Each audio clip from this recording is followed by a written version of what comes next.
going? Oh, you're live. May we all be alive now and forever. Thank you, dear God, for life. Tonight is Parsha class. I'm so exhausted it's not funny from all the unloading and everything of our trip in the car. Still, tomorrow, hopefully, we finish unloading the car. Anyway, my husband will begin the class. He may be doing the whole class, or we'll see what goes. Yeah, I'll kick in a few minutes at the end here, God willing. Anyway, enjoy the class. Let me move it over to him.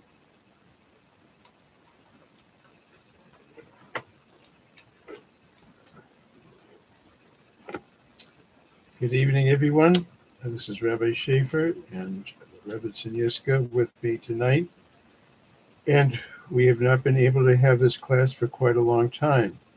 A lot's been happening in the Torah during these weeks that we haven't been giving class. Abraham and Sarah, in their old age, had a very, very wonderful child, Isaac. And Isaac, Yitzchak, is the second of the three patriarchs, Abraham, Isaac, and Jacob. Isaac was ready to give up his life for the Almighty. His father was told by the Almighty to bring him up on the altar, not to slaughter him, but just to bring him up on the altar.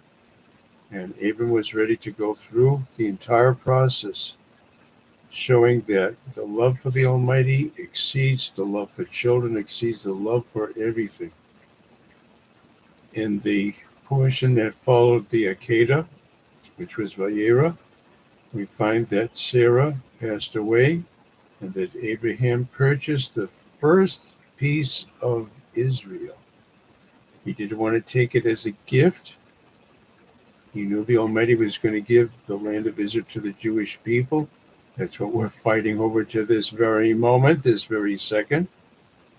And at that time, the land had not been given over to him yet, and he wanted to purchase a proper burial place for Sarah. What he purchased was the famous cave of Machpelah, where Adam and Eve are buried. Also, Abraham and Sarah are buried there too. Isaac and Rebekah are buried there too. And Yaakov, whom we'll learn about later, Jacob is buried there with Leah. Very holy place. And the portion does not stop with a sad event of a funeral for Sarah. It actually continues with a wedding, the wedding of Isaac and Rebekah. The portion really has a very beautiful content. That was last week's portion. I'm just trying to fill you in a little bit so we can understand what things are going on. Rebekah was very, very young when she got married, and Isaac and Rebekah did not have children for many years, for 10 years, and they were praying to God for children. We all want to have children if we really love children, and we understand that our purpose in this world is to bring others into the world, into goodness, to train them to be wonderful people and bring light and warmth and love into the world.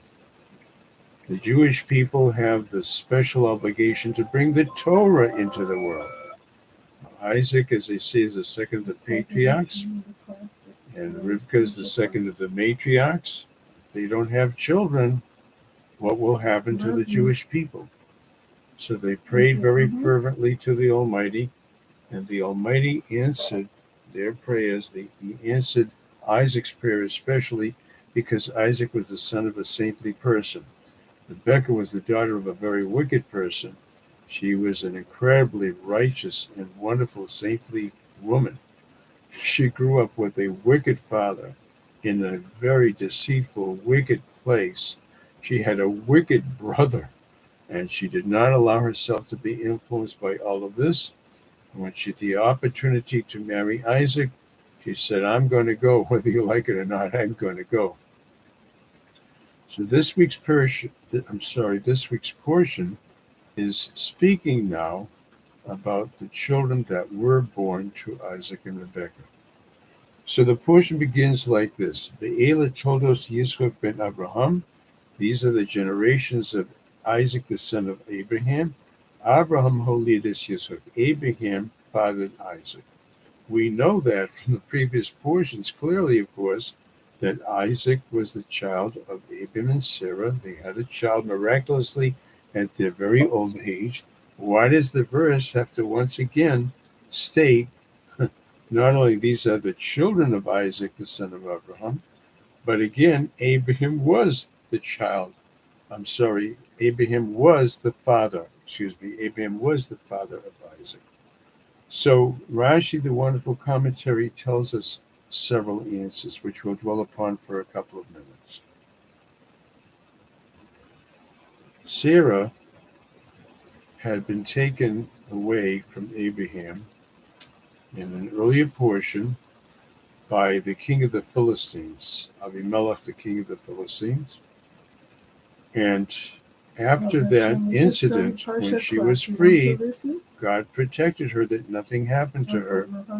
We learn of Sarah becoming pregnant at an old age and having a child.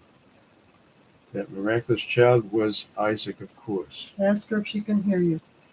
Rebbitzin Katz, thank you for joining us. Can you hear us? Yeah. Very good. Okay, very good. Very good. So people who look to make trouble and make fun and look to really deny the authenticity of the Torah, the truth of the Torah, they were making fun of Abraham and Sarah. They were trying to say that Sarah was married to Abraham for so many, many years and she didn't get pregnant.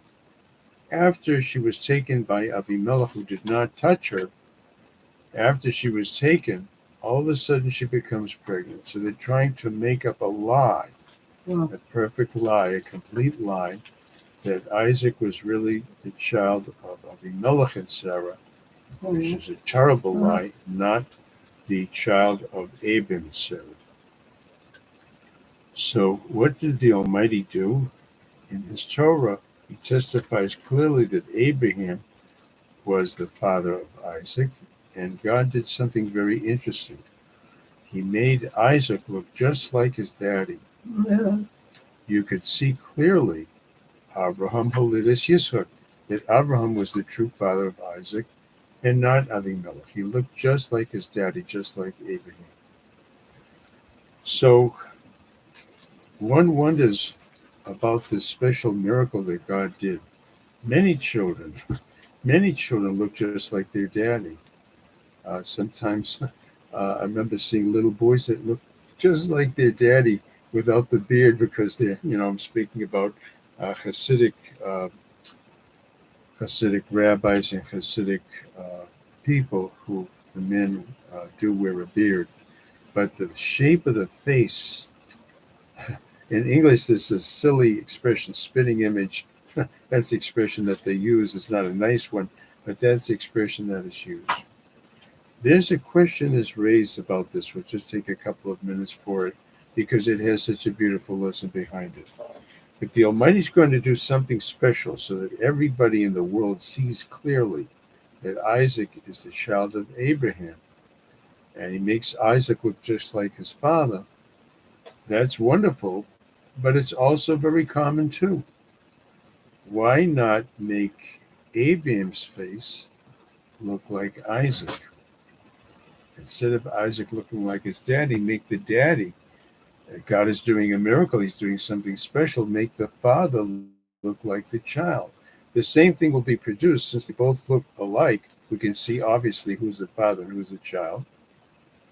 Why not do it that way? So there's a very wondrous answer behind this. Abraham's great feature in life was chesed, doing kindness. Isaac did kindness, of course, as well. But Abraham's special feature was love of the Almighty, love of people, showing chesed, kindness. Isaac's special feature was one of judgment, in which things have to follow the proper course of law. and that people are rewarded according to their deeds, whether they be good or, God forbid, the opposite. So Isaac's special feature was fear of God. Abraham's feature was love of God, and Isaac's feature was fear and reverence of God. So it seems that in order to make the message clear, instead of making Isaac look like his daddy, which is also very common without any special miracles, make Abraham's face look like his son. And his son's face would feature the more stern or more judgmental approach to life. Again, Isaac was very kind too. We don't mean that he wasn't. It's just that each of them had this special feature. To show love of God and love of people, we're doing many kindnesses, we're saying many prayers, we're asking for goodness from God, we're trying to pray for people and save them and help them. Isaac's feature was show reverence for God. God is so great, he is so very powerful, and we must show immense respect for him. So each of these patriarchs had a special feature. By the way, Jacob's was mercy, if you want to know that too. Abraham was kindness, Isaac was severity and judgment, and Jacob was mercy. Interesting. I'll talk about that some other time. How about the answer to our question? Instead of doing something that's very natural, that the child looks like the daddy, make the daddy look like the child. And the answer to this is very, very beautiful. If you have a choice, and that's for you and me too, if any of us has a choice, whether to turn towards kindness or to turn towards judgment, we could do it either way. We could do things in a kindly way, we could do things in a stern, strict way. The Torah is teaching us, if you're going to make a change, if you're going to make a choice, always go for kindness first.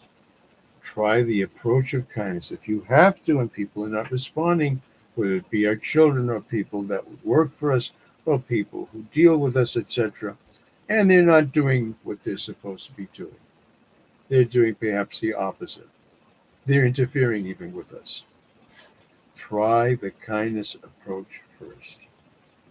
That's what we see what God did, that he made Isaac's face look kind, even though his feature was judgment, his feature was being more strict and being more tough on the wicked.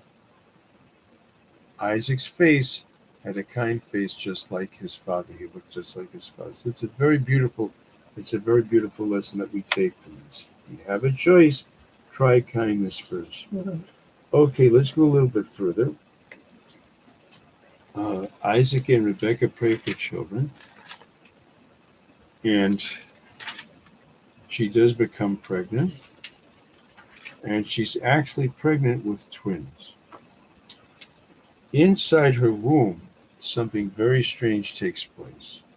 The children, it's going to be Jacob and Esau. Jacob and Esau. We'll talk about that very soon. The Romans, the descendants of the Romans, the church, the Catholic Church, all this is descendants of Esau. And we're still dealing with Esau today. The Arabs are descendants of Ishmael, and much of the Western world are descendants of Esau. And we know there was a vast difference between them. She's pregnant. She's got twins. She doesn't know that. She doesn't know that she has twins.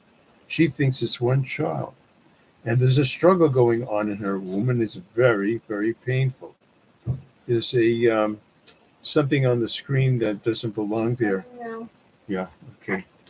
I'm not sure what to do about it. So she thinks she's just having one baby. She doesn't know that there are two. The Torah is telling us that there are actually two children in her womb. And she's suffering immense, immense pain.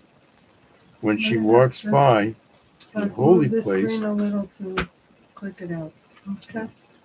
When she passes by an institution of Torah teaching, even in those days before the Torah was given. Great people. Did you know that Noah's son Shem, we're Semites, right? Semites. Noah's son Shem was still alive. And one of his descendants, Aver, the two of them actually had study halls for Torah.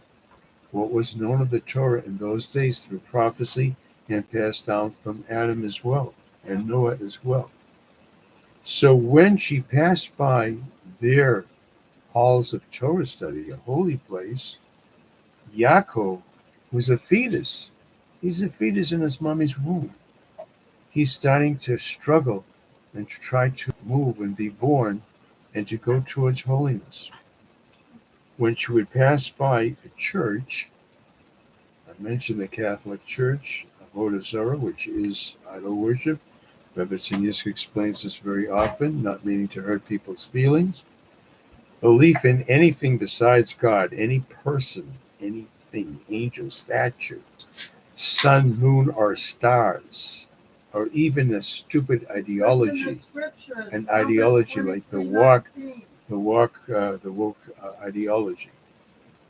Money, when that becomes the focus of a person's life and tells you what to do, that's a form of idolatry. So she's passing by a church. They had churches in those days too. Same idea. Pick a person and bow down to them. This J.C. Penney is not a new idea at all. Not at all. This is explained in many lessons.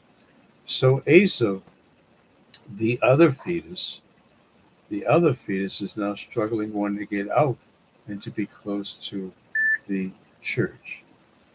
We have a big problem over here that I want us to examine, and it's very, very important for our lives and for what we see around us. We see hopefully many wonderful, kind people, I hope. There are still some.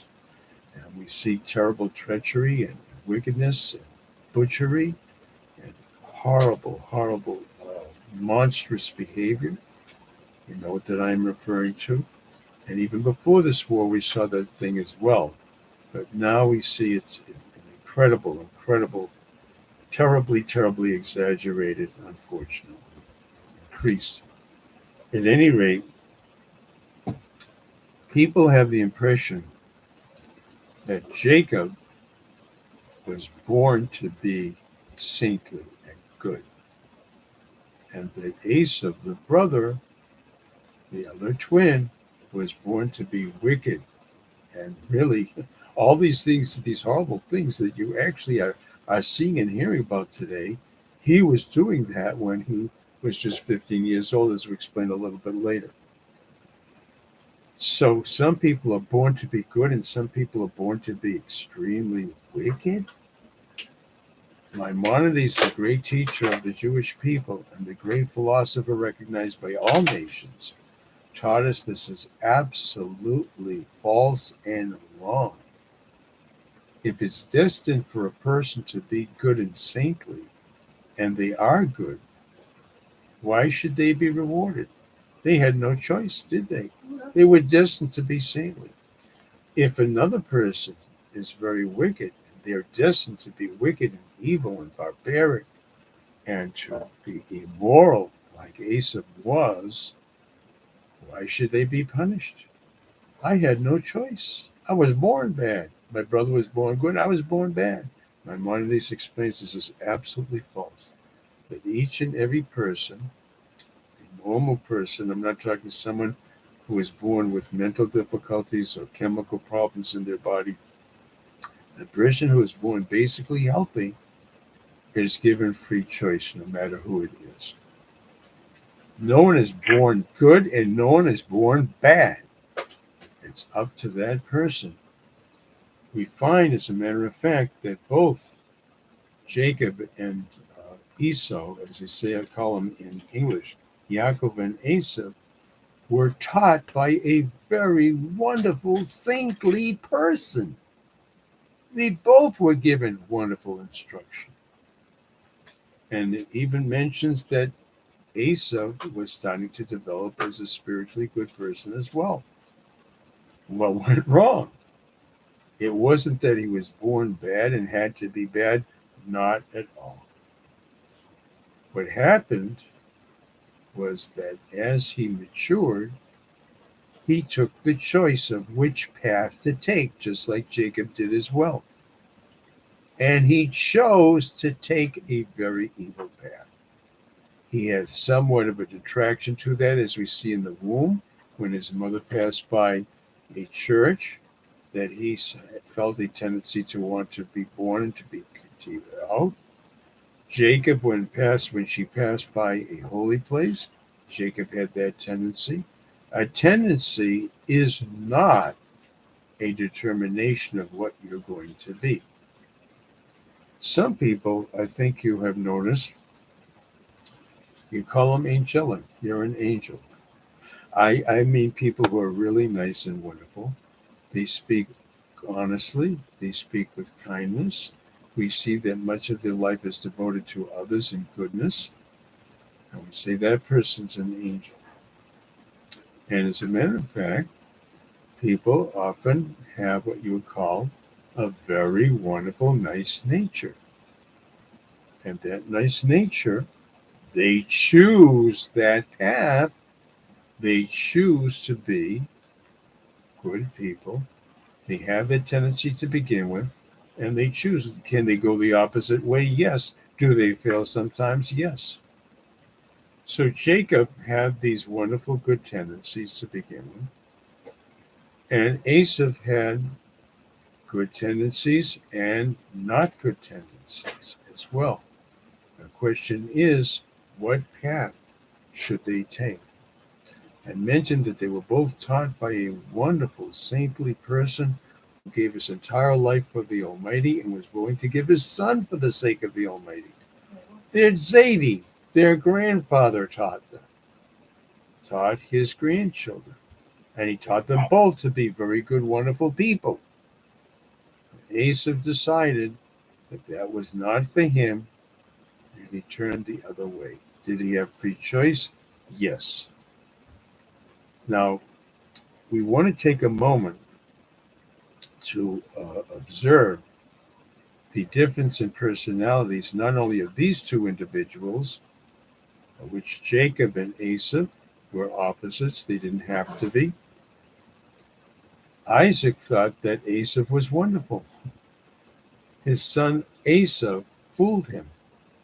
He tricked him. First of all, he gave him nice things to eat. He was a hunter. He got and gave him nice, delicious food to eat. And he tricked his father into asking Torah questions. How do I observe this law? How do I observe that law? It was a fake. It was a total fake. But again, Esau did not have to be that way.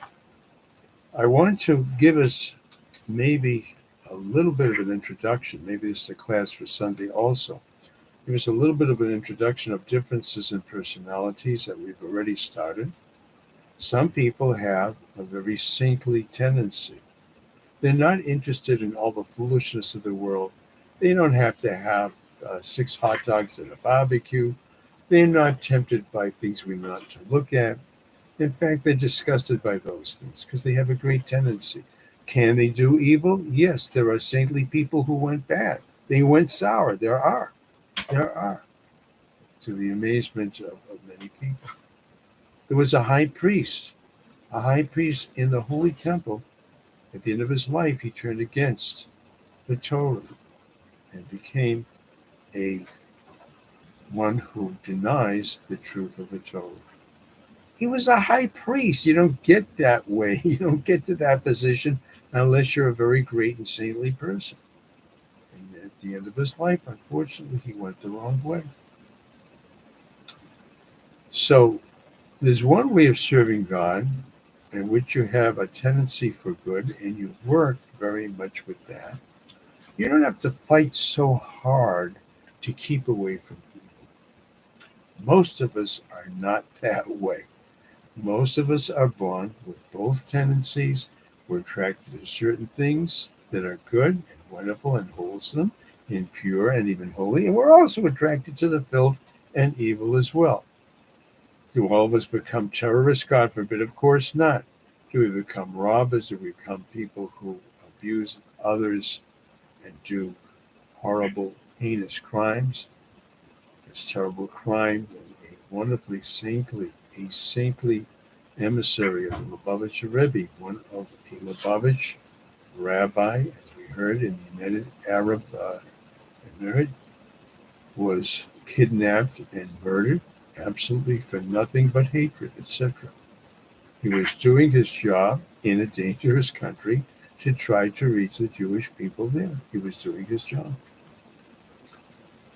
There are those whose main purpose, and that really is most of us, don't be insulted, most of us, our job is to constantly be choosing between good and evil. There's a constant fight inside us, a struggle inside us, and we have to hopefully let the good that's within us, let that prevail, and to subdue the evil tendencies. Even a very nice person from time to time has evil thoughts, wrong thoughts, or an evil temptation. And if they're doing their job properly, they fight it. That's what Esau's job was. Isaac had a very saintly nature to begin with, and he was supposed to work in that direction and reaching others as well, which he did. And Esau's job was fighting off evil, not joining it and not becoming a great example of evil and wickedness. His job was to fight evil.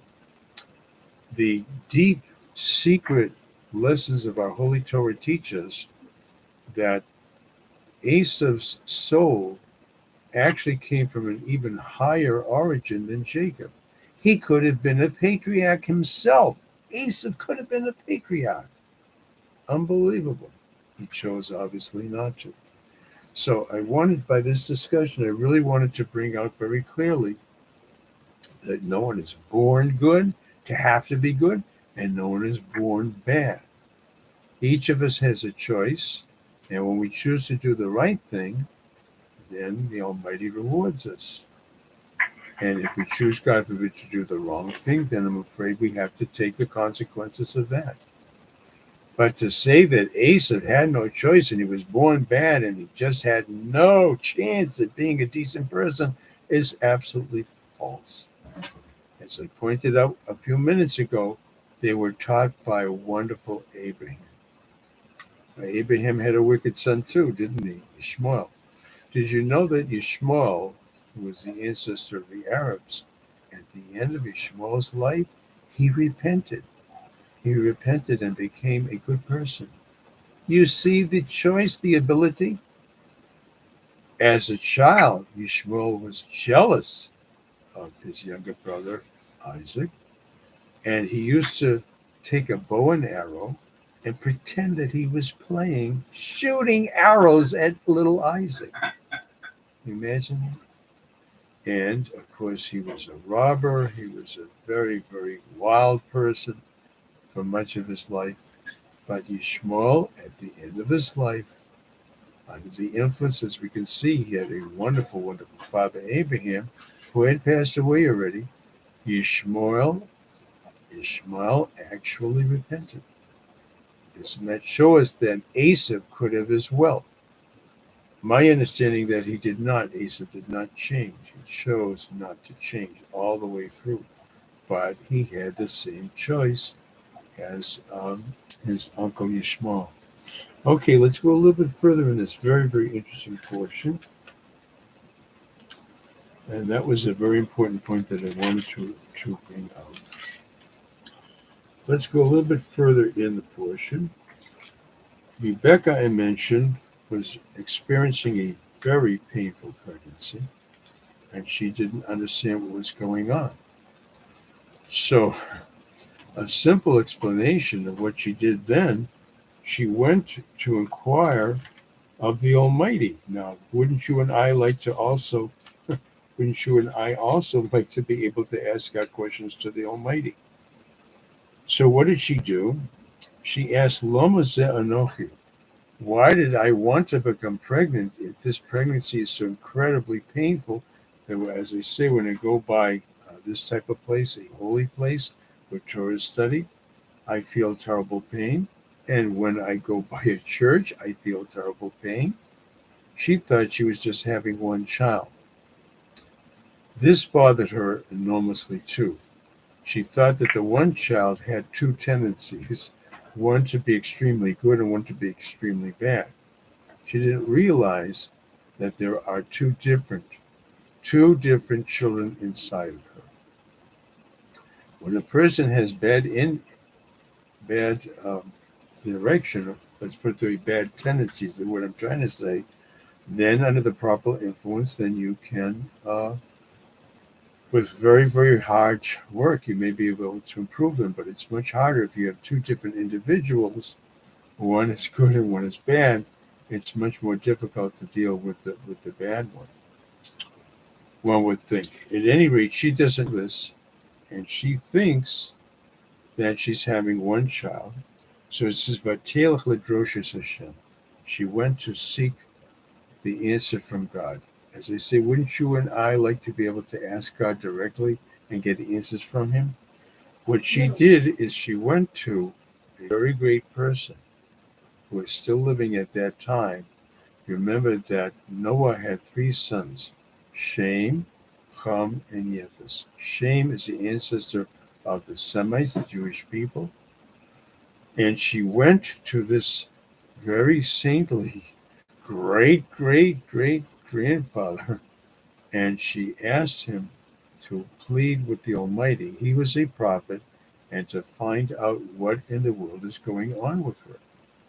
You and I wish we could do this too. If we are living at a time when we still have professional prophets, real prophets, true prophets, then we can go and ask them very, very important questions. We go to our rabbis now. Some of our rabbis have Holy Spirit. They have Ruach HaKodesh. The Lubavitcher Rebbe was one of these who had incredible insights and incredible connection with the Almighty and was sensitive to people all over the world. His soul could receive messages from people all over the world, spiritual messages. Anyways, let's find out what she was told. Vayomar Hashem lo, and God said to her, not directly, but God gave a message to this son, this great son of Noah, Shem, who is still alive. This is long after the flood. Shem was one of the three sons in the ark. He was still alive. He received a message from God, and this is what it is. You don't have one child in your womb who's trying to go this way or that way. Shnei goyim b'vidnech. There are two nations inside your womb. Shnei le'umim, and two kingdoms. Mimei ayach yiparedu. From your womb they will separate. And their whole life, u'la'om u'la'om yamutz, one kingdom will overpower the other. Rav Yavot Seir. The older one, which was Asa, who was born first, he will be serving the younger one. So this tremendous fight that we have had all through history of the Jewish people suffering the hatred of Asa and tremendous abuse from Asa all these years, we're suffering from Yishmael too, I know, of course, right now as well, that's going on. This started in the womb of Rebecca. And she is being told that this is going to be a centuries and millennia long battle between the Jewish people and those who are jealous and hate them, as we have suffered all through the ages. So Asa was born first. Yaakov, by the way, was formed first. He really should have been the firstborn. He was formed first, but Asa came out first. And that's why Asa seems to have been the firstborn. And we know that the firstborn in Judaism originally was the one who has a special privilege to be a Kohen. Originally, it was the firstborn. And Asa was given this birthright. It's called the birthright. So Asa, as we're going to see just now, right now, was not interested in it. The very day that their Zayda, remember Abraham, who was their wonderful teacher, and teaching them equally, And Esav was even progressing too. When the these twins were 15 years old, the day that Abraham, their Zeta, passed away, Esav decided to break away not only from Judaism, to even break away from being a decent human being.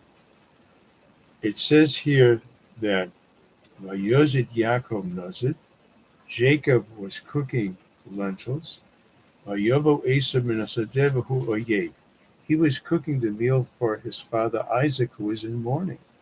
Isaac had lost his father Abraham, and Yaakov was fulfilling the mitzvah, was supposed to refresh the mourners. They should not have to cook themselves or provide for themselves. This is a law in Judaism to this very day, that when the family comes back from the funeral, it's the duty of the community to see to it that they are fed. Of course, tremendously hurt from the loss, and you can't minimize it. It's the ordeal of the loss and the ordeal of the funeral, and they are supposed to be refreshed by the community to be given the meal. They should not have to do this themselves. It's an important law in Judaism to this very day. So Jacob is cooking lentils. Lentils are round. The custom today is when the family comes, they give them eggs, a meal that involves eggs. Because eggs, as you know, are perfectly round. There's no opening in the egg. And the mourner is not to really say hello to anyone. At the beginning of the mourning period, they don't say hello to anyone. They don't greet them. You don't say Shalom Aleichem, which we normally do. They have to show that they are in a very serious state of mourning, and they don't open their mouth until spoken to first. So the lentil is also round like that, like the egg, and also the roundness is indicative that mourning is something that goes all around the world, as we know. Anyways, Yaakov is cooking this for his father, Isaac, and who arrives on the scene? Wicked Esav. That very day, he's only 15. The twins are 15. He has already killed someone. He has already attacked a married woman and done actually 5 very serious sins. In other words, throw off not only all of Judaism all at once, and when on the very day that their Zeta has passed away. You should know the kindness of the Almighty. Abraham lived to 175 years. He was really supposed to live 180 years. In fact, his son Isaac lived 180 years. Why was Abraham's life cut short? The Almighty in his kindness did not want Abraham to see what a rotten, horrible person his grandson Esav was going to turn out to be, especially since Abraham tried to teach him and to guide him in the proper way. So Esav comes in all exhausted from doing these horrible sins. One explanation is he's constantly hunting, and when you're busy hunting, you're exhausted too. It wasn't just the hunting, he was busy all kinds of very wicked things. So Esav sees that Yaakov is cooking. He says, pour some of that soup, some of those lentils down my throat. This is like an animal. Pour it down my throat because I am exhausted and I am all worn out and I need the nourishment now. He got the name Edom because lentils, I don't know if you've ever cooked them. If you cook them, they're red and it produces a red soup. So he got the nickname Edom then. And that's why when you hear the name Esav and Edom, they are identical. It's referring to Esav, the wicked. So what does Yaakov say to him? I mentioned a moment ago that Esav technically was the firstborn. And the firstborn is really the one who is entitled to serve God in the Holy Temple. And Esav has this birthright. A wicked person who is doing everything he can to rebel not only against Judaism, but even against just decency of the 7 Noahide commandments. Everything he sees to absolutely obliterate. And Yaakov says to him, Nicha chayom is bechoros chali. I want you to sell me your birthright to me, that I will have the right to be the one to serve the Almighty in the holy temple. Yom Esav says, I'm going to die if you don't give me that food. I don't care about the birthright. I don't want to serve God. I'm not interested in it whatsoever. What do I need it for?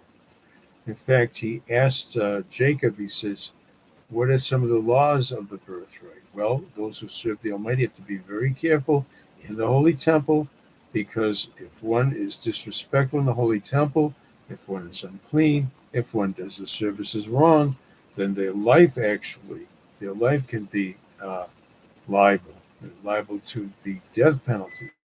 Asaph says, I don't want that stuff. I don't want to be serving God in the holy temple. I'm not interested in that. What do I need it for?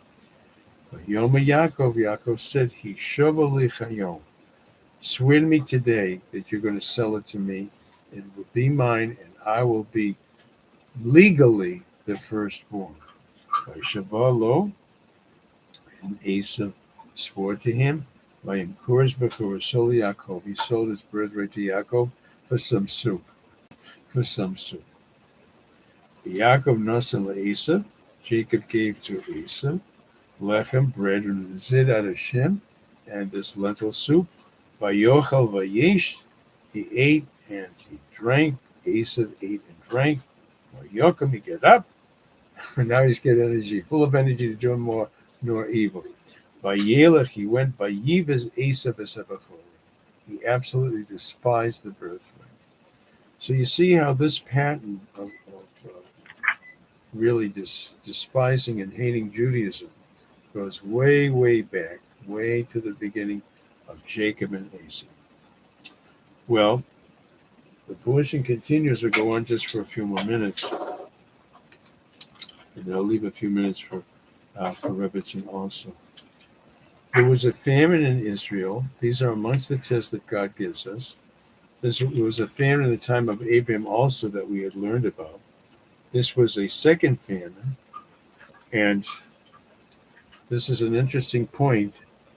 Isaac thought he'd do the same thing that his father Abraham had done. When there was a famine in Israel, Abraham went down to Egypt, and there Sarah was taken, and God protected her, and then they came back to Israel afterwards.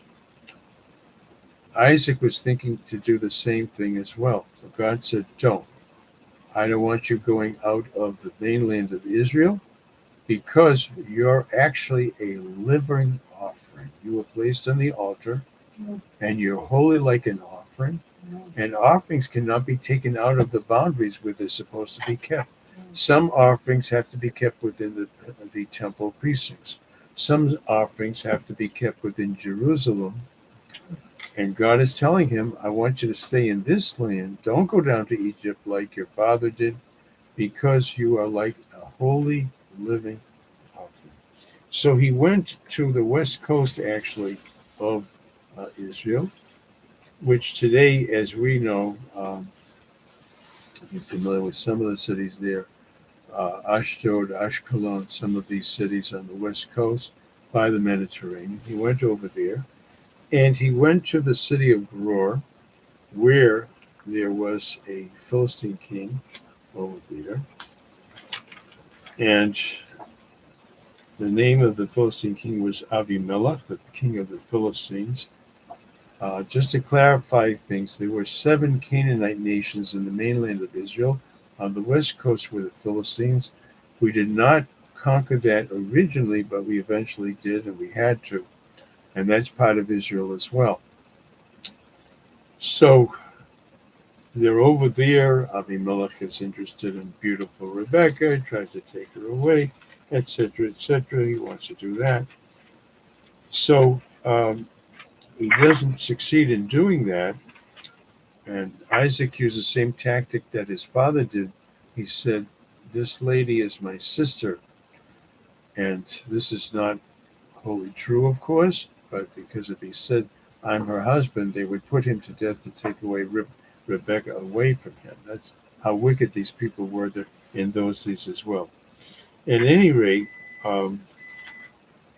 Abimelech eventually is given a stern warning, of course, that this is his really, Rebecca's really Isaac's wife. And he scolds Isaac for calling her his sister, and Isaac explains, were I to tell the truth that she's my wife, this is a very wicked country and my life would have been in danger. At any rate, Abimelech said to him that he would be able to stay in the land, okay, and that no one should touch them.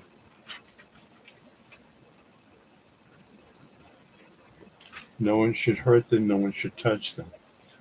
This is an interesting point, that Isaac planted in that land, and he had an enormous, wonderful uh, uh, return on his efforts. He had a tremendous crop, it was 100 times more than expected.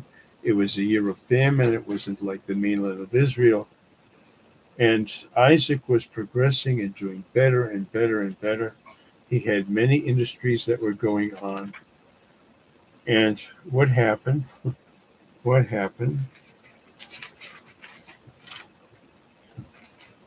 I'll just show you what happened. Abimelech saw that Isaac was progressing and doing very well, that the Philistines were very jealous of Isaac, and Abimelech, the king of the Philistines, says, "Get out of here. Lech me imanu. Leave us, get out of here." Very nice. Ki atzamtim mimena me'od. The people had grown to show such great respect for Isaac, who was a holy and wonderful person and a very successful person. They were saying something that's a little bit hard for you and I to actually take. They're saying we'd rather have the excrement, I'm not kidding, the excrement of the mules of Isaac than the gold and silver of our king Abimelech. That's how much Isaac was super respected and admired by the people of the Philistines. So you can see Abimelech was very jealous, and the Philistines are jealous of his success, and they tried to send him away. I'm just going to take up one other point because it's really so beautiful. Isaac was known for many industries. But one of the things that they used to do, Isaac and his people, were to dig wells to bring out wonderful, healthful water from the ground for people to drink and to be healthy.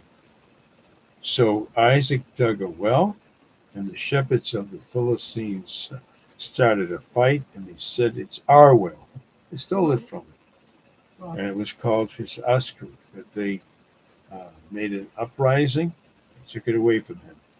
So Isaac tried to dig another well, and they also fought over that too. Wow. It was called Sidna. Then also, they dug a third well. Finally, they left them alone, and Isaac called the name of the well Rehoboth. Wow. So I want to just before Rivet said, just take a 10 minutes First or of so. all, you didn't do I'm finished. Haftorah. I am finishing. You Yeah, didn't okay. fi- you didn't I'll do a short of Haftorah. Haftorah just for a moment too. That these three wells, the first two were quarreled over, and they were taken away. The third one, they finally prospered. Isaac prospered. They left him alone. It was called Rehoboth, which means expansion. Maimonides says there's a very secret explanation to all of this, and that is that these three wells represent the three holy temples. We know the first temple built by Solomon, that there were many fights over it. There were those who attacked the Jewish people over the centuries, and eventually it was destroyed. The second holy temple, as we know, that was built in Jerusalem, there were the Babylonians and others who actually tried to destroy the temple before them. They destroyed the second temple. Fights, and fights and taking away the well. The holy temple is a well of pure Torah water, Judaism, holiness. The third temple represents the third well, Rehovos. Rehovos. That will never be destroyed. We will be able to expand not only in Israel, not only Jerusalem and Israel, but all over the world. And this is very close to coming with the coming of Mashiach.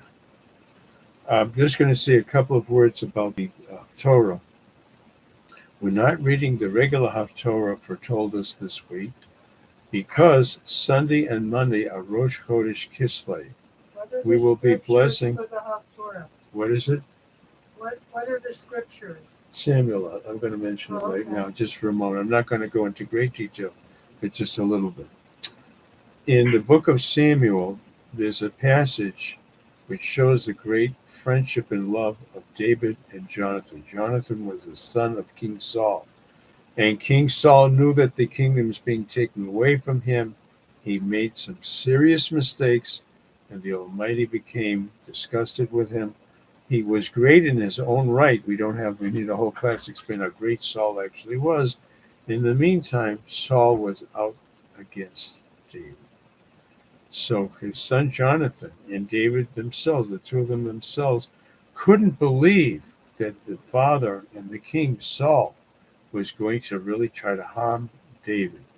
So they set up a test, and the test was on the day before Rosh Chodesh. That's why we read that Haftorah when Rosh Chodesh comes out on Sunday, whether it be Sunday and Monday or just Sunday, then this Haftorah is... Explain, Rosh Chodesh is the first of the new Hebrew month. The beginning of the month of Kislev. Sunday is actually the last day of Cheshvan, and Monday is the first day of Kislev. We'll be talking about the holiday of Hanukkah, the wonderful holiday of light, and I hope there's some serious talk about some sort of a ceasefire. I hope it's really going to come. Please God, I certainly hope so. But at any rate, what happened on Malchah Chodesh, the day before Rosh Chodesh, going back to the story of David and Jonathan and King Saul, that they set up a test to see if Saul is really serious about killing and hurting David. You should know that David was anointed not on his own. He wasn't looking to be a king. He was a very humble person. He was shepherding his father's sheep. God had chosen him because of his great, great saintliness and his great love and devotion to the Almighty. He was chosen to succeed Saul. But Saul was still king. And he knew there's something special about this David. Something special about him. David actually fought battles. He fought battles for Saul. And yet Saul gave his daughter to David. There's a great deal in the book of Samuel to be discussed. At any rate, this Haftorah is a test in which David normally would be dining with Jonathan and the king on Rosh Chodesh, the beginning of the month.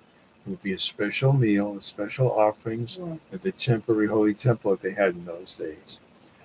Well, David was absent. Saul is suspicious, and he's absent again, and Saul is suspicious. So Jonathan says that his family called him. He had to go to his family for something very special. And Saul, ready to hit his grown son Jonathan. I know that you favor David, and you're not going to be able to be the next king. You're not going to be able to have a kingdom because he's going to take it away from you. And this made it clear that Saul was out to get David, and he pursued him for some time. So what was the purpose of the test? Jonathan had a young boy who was shooting arrows, and the position of the arrows would indicate to David, you better flee. You better run, because my father's out to get you. So this was set up on the day before Rosh Chodesh. That's why we read that Haftorah is called Vayom Lo Yonasan Malchah Chodesh. Yonasan said to David the day before Rosh Chodesh. Okay, Rebbe, you want to take a minute or two, maybe? Yeah. Yeah. Okay. Thank you very much. Okay, with the help of the Almighty, we can do all things. I have something short and sweet I wanted to share, which every action has a reaction. And we don't realize that a lot of things that we have in our life that are not pleasant come from things we did, and we don't realize it. So, this is a very famous book. It's called The Garden of Emona, written by Rabbi Shalom Arush, and I believe so, yeah. And this book is a bestseller in the entire world. If you haven't got this book yet, find it and get it. I believe Art Scroll sells it, but I'm not sure. But you do a search online, Rabbi Shalom Arush, The Garden of Emuna. So on page 90, in the middle of the page, it says the causes of suffering. So, not that anybody wants to suffer, for sure not, but it's very important to know where it came from or why it came. So, I'm just going to read you a couple quick paragraphs and we'll be finished. It says the first and most common cause of suffering is sadness. If a person, joy is a biblical command. If you look in Psalm 100, we will serve the Almighty with gladness and joy. And so here it says, the first and most common cause of suffering is sadness. So how do you get rid of sadness? We have to judge our thoughts. Oh, Sarah, welcome, Sarah. Welcome, Kimberly. Welcome, Delisha. Welcome, Jennifer. I'm so glad to see everybody, Baruch Hashem. So, what do we get? How can we not be sad? It's called discernment, judgment of thought. We must be constantly having inner eyeballs to watch what's going on in that mind of ours, and even more what we let out of our mouth, as the book of Proverbs says, that the power of life and death is in the tongue. Oh my goodness. So we have to be very careful what we're going to use that tongue for. Oh my goodness. So I want to get back to the book here quickly as we have just a little time. We have been unpacking the car all week. We came back from 2 months in Baltimore for the Jewish holidays, and God took us on a very interesting journey home. We ended up staying for Shabbos in Dayton, Ohio, at the Chabad there. We met a lot of wonderful Jews that we didn't know before. And so I've been bushed between all my normal work plus unpacking and putting away everything. So you'll excuse me for the cancellation of the class last night. And my husband did most of the class tonight because I only have itty bitty energies left to continue. But it says, first and most common cause of suffering is sadness. Nothing invokes such severe judgment as a person who complains and is dissatisfied with their lot in life. The Torah emphatically cites sadness as the root cause of life's, God forbid, curses, as when it says in Deuteronomy 28, verse 47, because a person failed to serve Almighty God with happiness and goodness of heart when everything was abundant. So, we need the attitude of gratitude all the time. And sad people protest abundance. What are we talking about?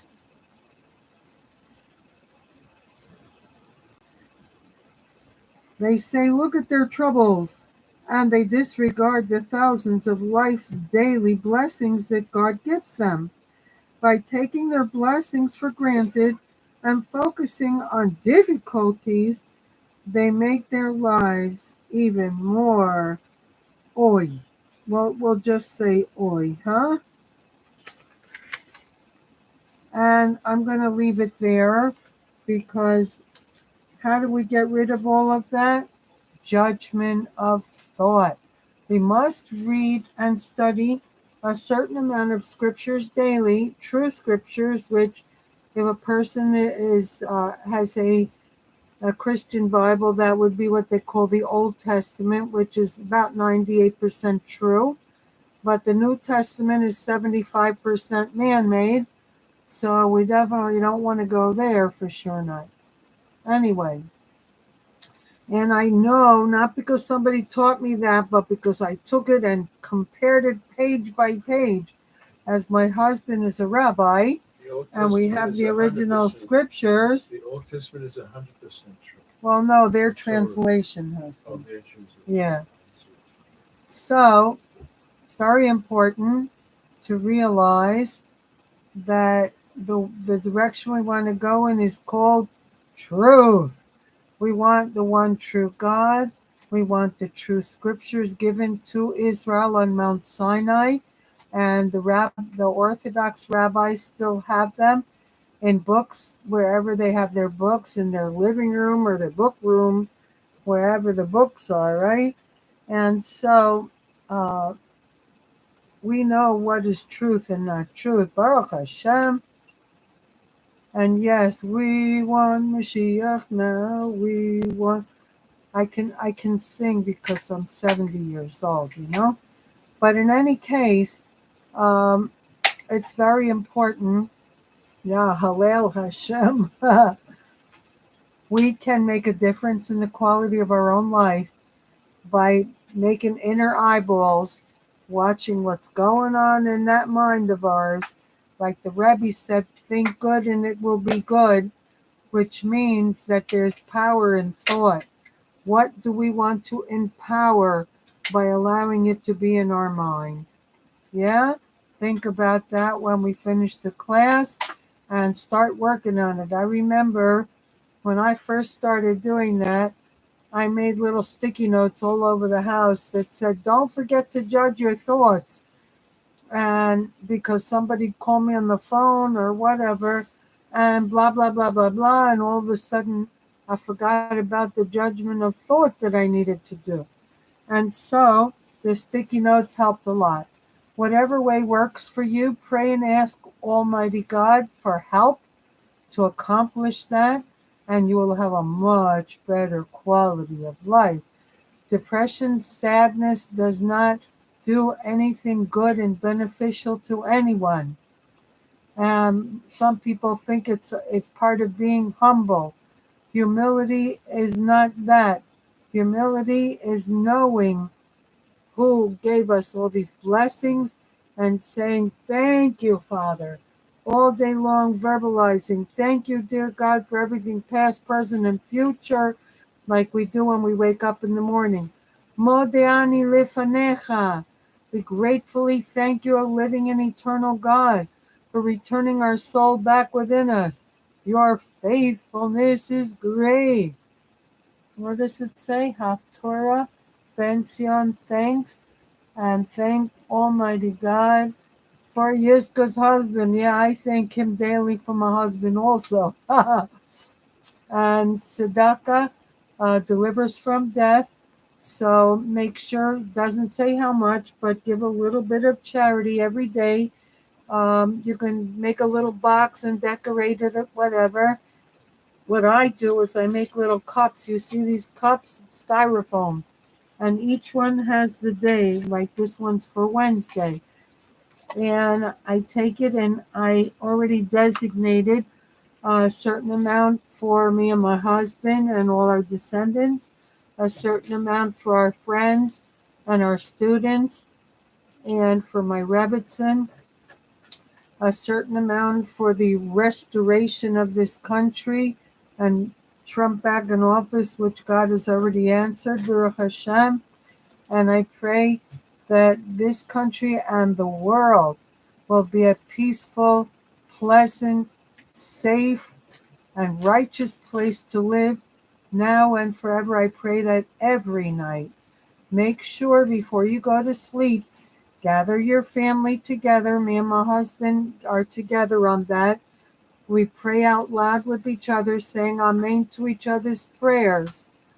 And then, when we're ready to go to sleep, we know that we did what we could do, which is to lift up before the Almighty the things that this world needs to change, that he, Bezrat Hashem, He will orchestrate it, God willing, you know?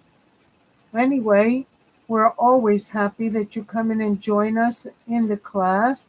We're very happy to all learn Torah, because learning Torah, each individual in the class, we generate the light of Almighty God, HaKadosh Baruch Hu, which removes darkness from this world and stops all this crazy evil from going on. Now, the times we are living in, according to the Torah, is called the tribulations before the coming of Mashiach. And we know that if we eat the 3 meals of Shabbos, that's Friday night, Saturday lunchtime, and the last meal before we go out of Shabbos, called Shalashudas, and the last meal, if we're still stuffy full from lunch, we're allowed to do mezoinos, which is like cookies, crackers, whatever, instead of bread, and say, Dear Father, may this account as my 3rd meal of Shabbos. We are protected from the fires of Gehenna. We are protected of the tribulations before the coming of Mashiach, which is now. And we are protected from the 3rd and final war of Gog and Magog, which looks like it's already going on over there in Israel, but we never know, you know? The first 2 wars were World War I and II. Anyway, we appreciate your presence. We love you all, and we hope to see you again tomorrow. God willing, I'll be finished with all this unpacking, and I'll be able to do the class. New York time would be 8:30.